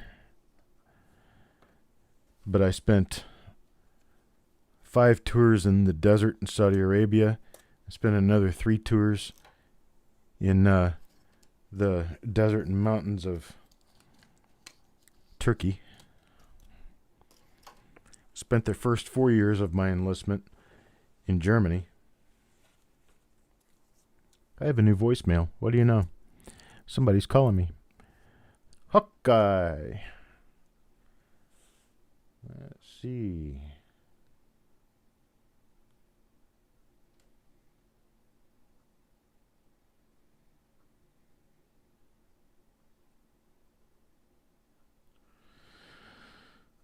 Nothing yet.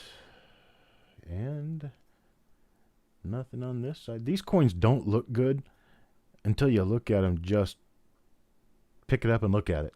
Don't look at it under a loupe. Don't look at it under a scope. Just look at it. They look pretty decent. I mean, they look really ugly under this scope.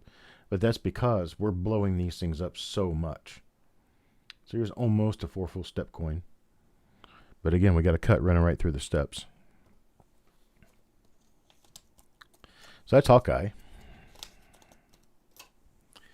Coin number 30. We'll go to Jim Worley. Who's called the Bears?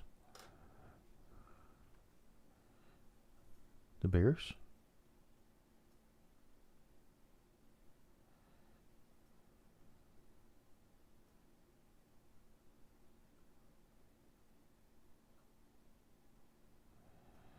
Chicago Bears. The SMS Bears. We called it the SMS. They call it the MSU Bears. Just depends on how old you are and how long you've been around Springfield.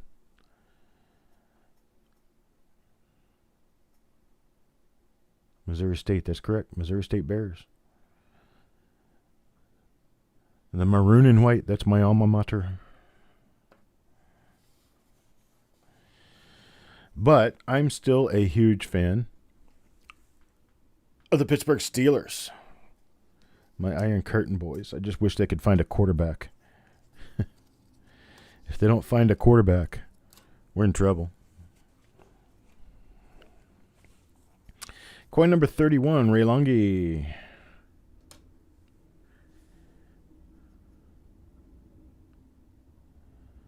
Hey, we're not finding any die varieties in this mess, so we're going to go up to luster cam length and just take a look under luster cam to look at generally how nice these coins look.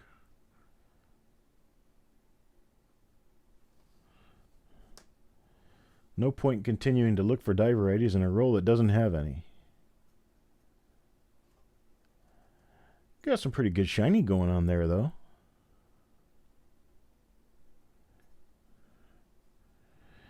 Well, yeah, Mean Joe Green, John Stallworth, Jack Ham, Jack Lambert, Terry Bradshaw, Rocky Blair. That was my Steelers. Lynn Swan. That was my Steelers. The Steelers of modern day, they're okay. This is James Dowdle here. They're okay. They don't excite me nearly as much as the Steelers of the 70s. But you can't have the Steelers of the 70s anymore. You know why? That was 40 years ago. We have to start thinking about today and tomorrow. Can't live in the past, folks. But I loved my Steelers back in the day.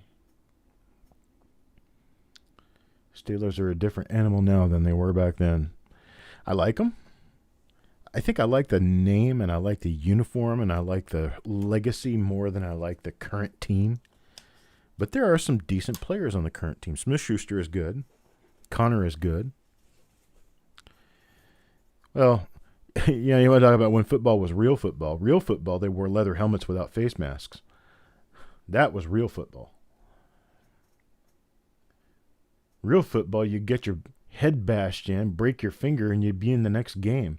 For the entire game, no break. No timeouts, no instant reviews, no replays. You played the game all the way through. Rain, shine, snow, mud, lightning, storm didn't make any difference. You were out there playing. I sound like an old man. And you like it that way. The game's changed a lot in part because the world has changed a lot. Yeah, you got people that don't even want to sit out in the rain and watch a football game, much less play the football game in the rain. I mean, gosh, people are too much of pansies to even sit outside in the rain now. It's not going to kill you. What will kill you is if you're not taking care of yourself. So, you don't want to sit out in the rain because, well, it's wet. Wow, look at this one. This one's nice. How many nice ones we've passed through? This is a really nice one, almost proof-like.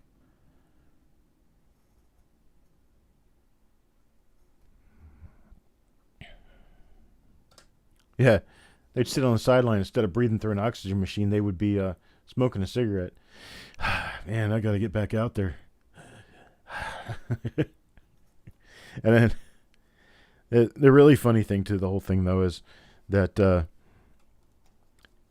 people now, they're so afraid of getting a cold or getting pneumonia or getting hurt or whatever. And they don't want to be out there in the weather watching a game, but they'll sure go to the hot dog stand. Tell you what, carbs and sugar, man. Load it up, carbs and sugar. Who cares about protein? We don't need that stuff. The Ice Bowl. Was that, that was the first, yeah, that was the first Super Bowl, right? The one in January of 60, would it be 67? January 67, I think it was the Packers and the Chiefs in Green Bay. Is that right? Cold as cold gets. You know, the funny thing is that show was broadcast on TV, but there are no surviving accounts of the entire game. I'm pretty sure it was Kansas City. Kansas City at Green Bay. It was sunny that day, but it was cold. It was really cold. All right, coin number 36 goes to Mr. Dowdle. James, brother, here's another one for you. I hope you got your hot chocolate going, because it's, I know it's snowy and cold up there. Mr. Dowdle lives up in New York.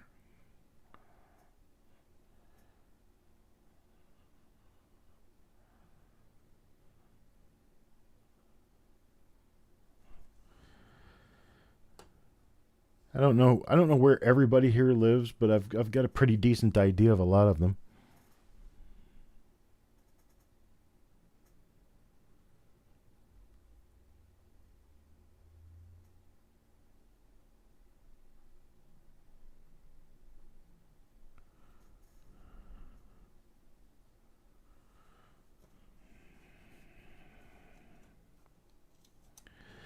Boy, and the Packers back then, what a team that was. Of course, I didn't watch it because I wasn't even born yet, but to see what Bart Starr did in his day, man, it was January 67. That's what I thought. Don't mess with me and my knowledge of history. And if I don't know, I'll tell you. What I don't know, I don't claim any fame or knowledge to. But what I do know, don't mess with me. Because I don't say it unless I know about it. That's where you get people who appear to have a lot of knowledge. They're just smart enough to keep their mouth shut when they don't know anything. That's me.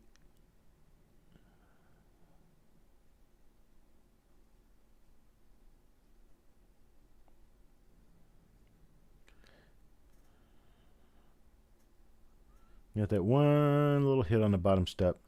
Wow. It's near full steps. It's nice. That's Paul Hampton, coin number 37. Coin number 37, roll number 2, which is actually coin number 77 out of 80.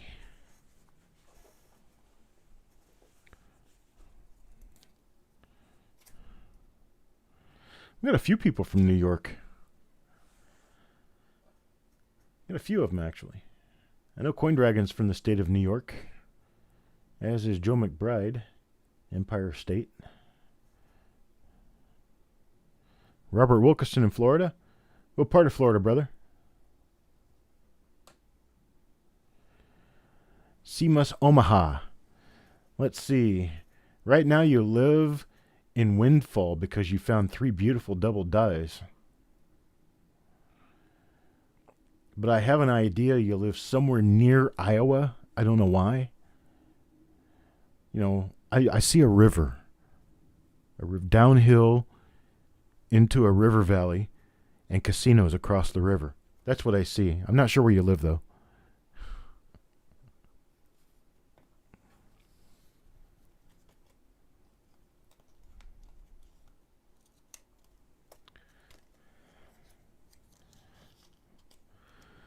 I had me a good time in one of those casinos one time.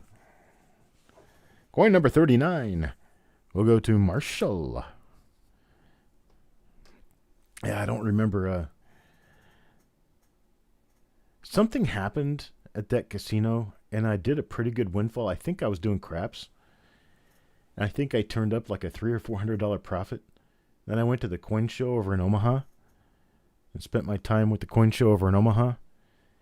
And then I got done with the coin show and was getting ready to head back home. And I decided, well, you know, I'll stop in the casino here, Iowa. I think it's called Iowa City, right across the river from Omaha.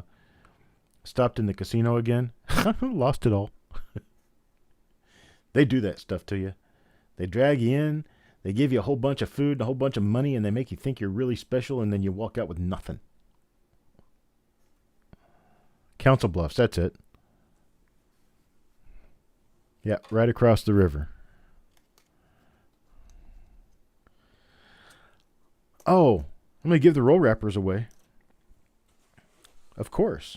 I've got 2 of them, 2 nickel rolls. These are, they're just standard nickel wrappers.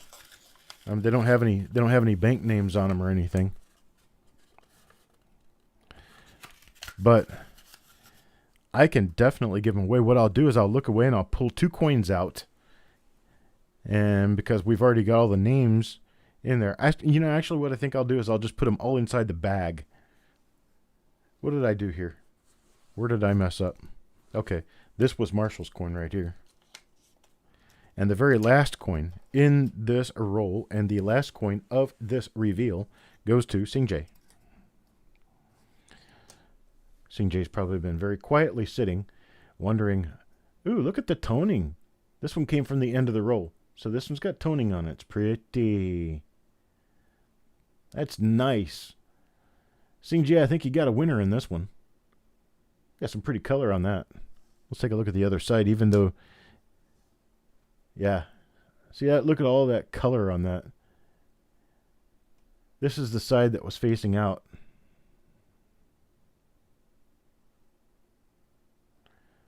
So it has a few spots on it here and there because it was the end roll coin. But, I mean, both sides are real nice, especially the obverse. It's really nice with all that color. So there we go. We're done with this roll.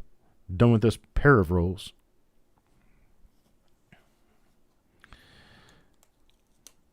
Didn't find any die varieties, but we did have a good talk, and we did find some decent coins.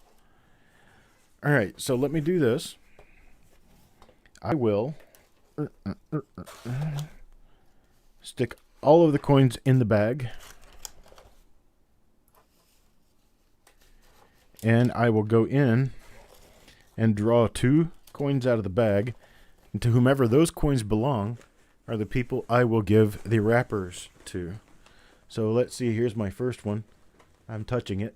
I'm pulling it. And it is Mr. Patet. And my second one will be Jim Fletcher. Thank you for reminding me. But I will give one of the rolls, one of the wrappers, to Mr. Patet. And the other one will go to Mr. Fletcher. I'll flatten them out and put them in a currency sleeve before I mail them off. Tomorrow is the 3rd Sunday. What's about the 3rd Sunday? It was December 31st of 67 against the Dallas Cowboys. Okay.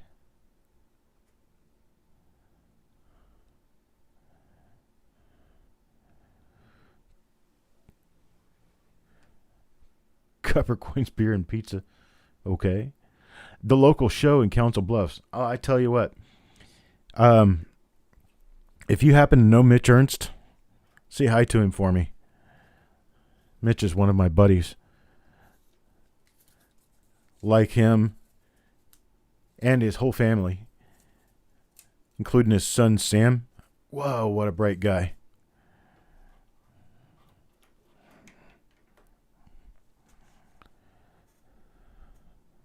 I have been to the Omaha show, actually.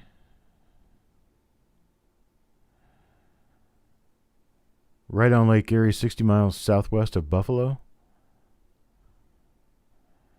Okay.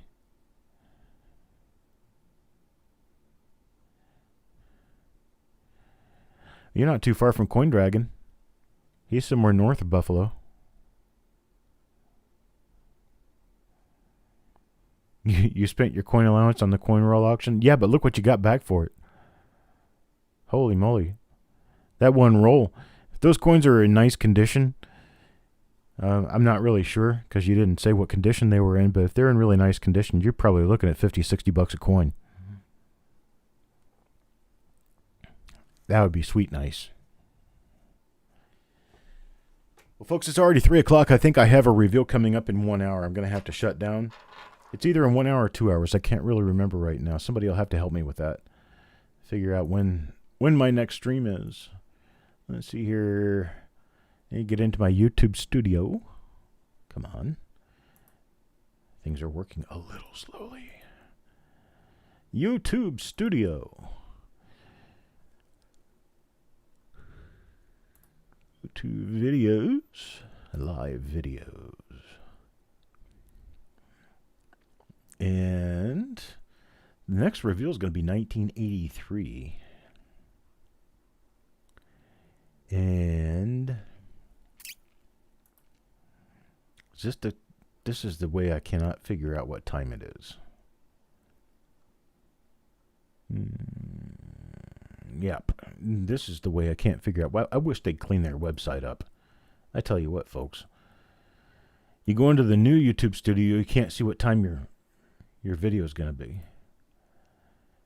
So you have to go into the old YouTube studio so you can see what time it's scheduled for. For some reason, I can't find what time anything's scheduled for in the new YouTube studio. The old one, it's easy. Go to live streaming. Then go to events. And the event that I have set up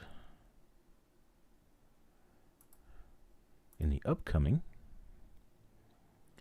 is reveal number 38. It's at, well, that isn't going to happen. Well, yeah, it is.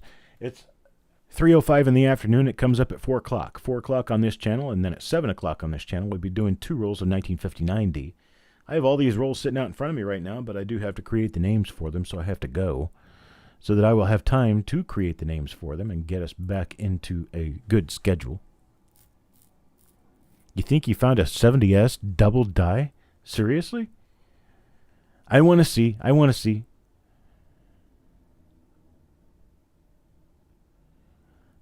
Yeah, there's an NFL announcer that was QB for the Pittsburgh Steelers back in the day. That would be Terry Bradshaw. Terry Bradshaw is one of the best quarterbacks in history.